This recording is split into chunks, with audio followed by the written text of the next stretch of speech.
महिलाओं के ऐसे सोने से रूठ जाती है मां लक्ष्मी, धन का नाश होता है, आती है दरिद्रता। किसी भी स्त्री को ऐसे कभी नहीं सोना चाहिए। नमस्कार, आपका स्वागत है। दोस्तों, हमारे प्राचीन ऋषि मुनि अत्यंत ज्ञानी और विद्वान थे। संसार के कल्याण हेतु उन्होंने ब्रह्मचर्य व्रत का पालन करते हुए जप तप आदि प्रकार के महान कार्य किए हैं। उन्होंने अपनी योग विद्या, ज्ञान तथा अनुभव के आधार पर प्राचीन शास्त्र और पुराणों का निर्माण किया है तथा देवताओं द्वारा प्राप्त ज्ञान को भी उन्होंने शास्त्रों के माध्यम से मनुष्यों तक पहुंचाने का उत्तम कार्य किया है। हमारे धर्म शास्त्रों में स्त्री और पुरुष दोनों के लिए ही महत्वपूर्ण नियमों का वर्णन किया गया है। सुबह जागने से लेकर रात्रि को सोने तक किए जाने वाले सभी नित्य कर्मों से जुड़े महत्वपूर्ण नियमों के बारे में हमारे शास्त्रों में बताया गया है। एक मनुष्य को उत्तम स्वास्थ्य की प्राप्ति के लिए अपने शरीर को कैसे शुद्ध रखना है और इस शरीर को पवित्र करने के लिए नित्य कौन से कार्य करने चाहिए, इसका वर्णन भी हमारे विद्वान ऋषियों ने किया है। श्री कृष्ण कहते हैं, मनुष्य को अपने शरीर से अत्यधिक मोह नहीं करना चाहिए, किंतु उसे परमात्मा से प्राप्त इस शरीर का नाश भी नहीं करना चाहिए।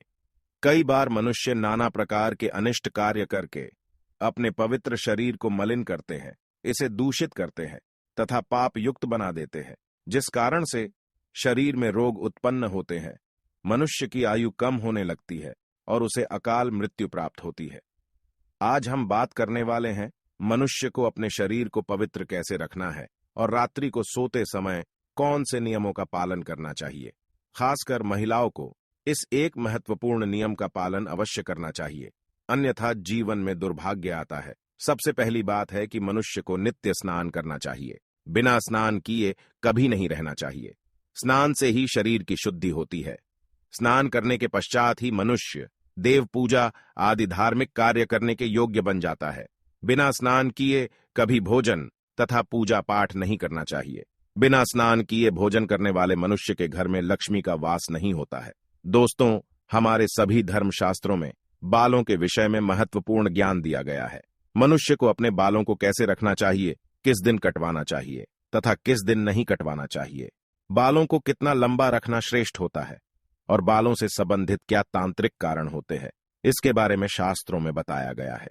दोस्तों, हिंदू धर्म में सप्ताह का प्रत्येक दिन किसी न किसी देवता को समर्पित होता है और सप्ताह के प्रत्येक दिन के कुछ नियम भी अवश्य होते हैं। इसी तरह बाल कटवाने से संबंधित भी कुछ नियम होते हैं जो हर दिन के हिसाब से अलग अलग बताए गए हैं। शास्त्रों के अनुसार मनुष्य को अपने बाल मंगलवार, गुरुवार और शनिवार के दिन कभी नहीं कटवाने चाहिए। मंगलवार का दिन मंगल ग्रह से संबंधित होता है। मंगलवार को बाल काटने से जीवन में क्लेश की स्थिति निर्माण होती है, अकारण ही शत्रु निर्माण होते हैं और व्यक्ति का स्वभाव भी क्रोधी बनने लगता है। गुरुवार के दिन भी बाल नहीं कटवाने चाहिए, इससे गुरु कमजोर होता है तथा व्यक्ति की आयु भी कम होने लगती है। इस दिन बाल कटवाने से धन संपत्ति का नाश होता है और दरिद्रता भी आती है। शनिवार के दिन भी बाल कटवाने से मनाही की गई है। शनिवार का दिन शनि ग्रह से संबंधित है। इस दिन बाल कटवाने से अशुभ घटनाएं घटने लगती हैं। इसीलिए शास्त्रों में मंगलवार, गुरुवार और शनिवार के दिन बाल न कटवाने की सलाह दी गई है। लेकिन बुधवार, शुक्रवार और रविवार का दिन बाल कटवाने के लिए शुभ माना गया है। इसमें से शुक्रवार का दिन ही बाल कटवाने के लिए सबसे अधिक शुभ माना जाता है। इस दिन बाल कटवाने से जीवन में सुख शांति आती है और धन संपत्ति में वृद्धि होती है। दोस्तों, शास्त्रों के अनुसार वातावरण में कुछ ऐसी लहरें अर्थात सूक्ष्म ऊर्जा होती है जो हमें आंखों से दिखाई नहीं देती है। ये सूक्ष्म ऊर्जा हमारे सभी क्रियाकलापों पर प्रभाव डालती है, लेकिन कुछ विशेष तिथियों पर ये लहरें बहुत अधिक सक्रिय अथवा तेज हो जाती है। इसीलिए इन तिथियों पर बाल नहीं कटवाने चाहिए। अमावस्या, पूर्णिमा के दिन बाल कटवाना बहुत ही अशुभ माना गया है। इस दिन जो अपने बाल काटता है उसके जीवन में नकारात्मकता और दुर्भाग्य आता है।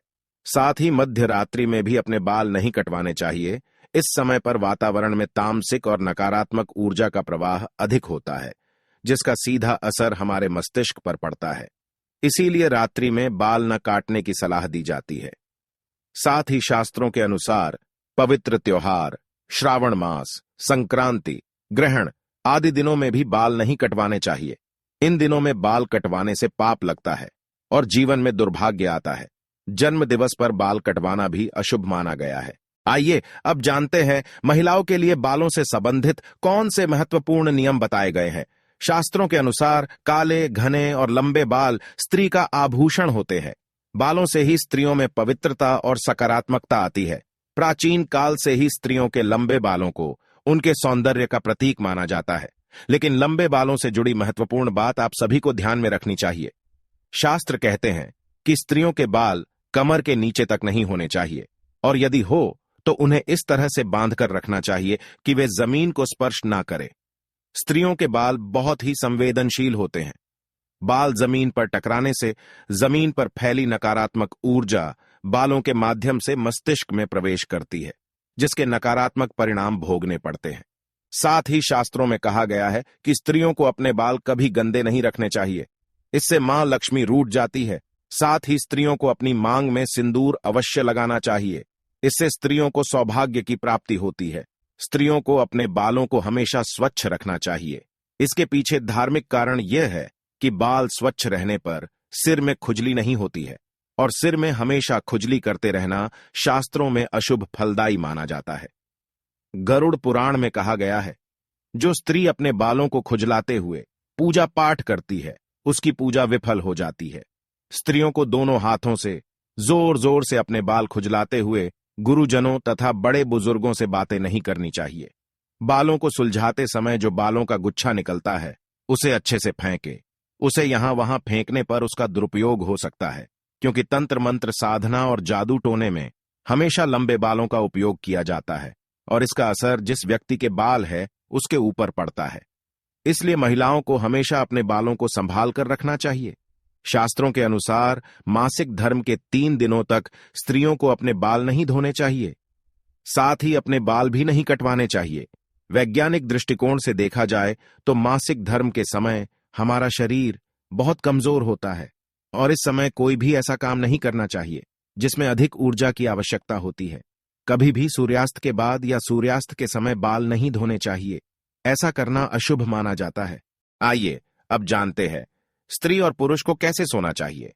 शास्त्रों के अनुसार सोते समय अपना सिर हमेशा पूर्व अथवा दक्षिण दिशा में करके ही सोना चाहिए। उत्तर अथवा पश्चिम दिशा में सिर रखकर सोना अशुभ माना गया है। दक्षिण मृत्यु की दिशा मानी गई है। इस दिशा में अपने पैर कभी नहीं रखने चाहिए। इससे मृत्यु देवता यमराज का अपमान होता है। इसके पीछे वैज्ञानिक कारण यह है कि पृथ्वी की चुंबकीय ऊर्जा सतत प्रवाहित रहती है। यह चुंबकीय ऊर्जा उत्तर से दक्षिण की ओर बहती है। इसीलिए अगर आप उत्तर में पैर करके सोएंगे तो यह ऊर्जा पैरों से होकर मस्तिष्क तक जाती है, जिससे रक्त का प्रवाह ठीक से होता है। साथ ही शास्त्रों में कहा गया है कि उत्तर की ओर सिर करके सोने वाले व्यक्ति के पास धन कभी नहीं आता है। उसका संपूर्ण परिश्रम व्यर्थ हो जाता है। लेकिन दक्षिण की ओर सिर करके सोने से धन संपत्ति में वृद्धि होती है। स्त्रियों को रात को सोते समय अपने बाल खुले नहीं रखने चाहिए। बालों को हमेशा ही बांधकर सोना चाहिए। बाल बांधकर सोने से ऊर्जा का संतुलन बना रहता है। बाल खुले रखकर सोने वाली स्त्री के घर में लक्ष्मी का वास नहीं होता है, और हमेशा धन से जुड़ी समस्या बनी रहती है। तो दोस्तों, इस प्रकार से हमारे शास्त्रों में स्त्री और पुरुष को सोते समय पालन किए जाने वाले महत्वपूर्ण नियमों के बारे में बताया गया है। उम्मीद है आपको यह जानकारी अच्छी लगी होगी। वीडियो को लाइक जरूर करें और कमेंट में जय श्री कृष्ण तथा जय मां लक्ष्मी जरूर लिखें। साथ ही चैनल को सब्सक्राइब करना ना भूलें। आप सभी का धन्यवाद।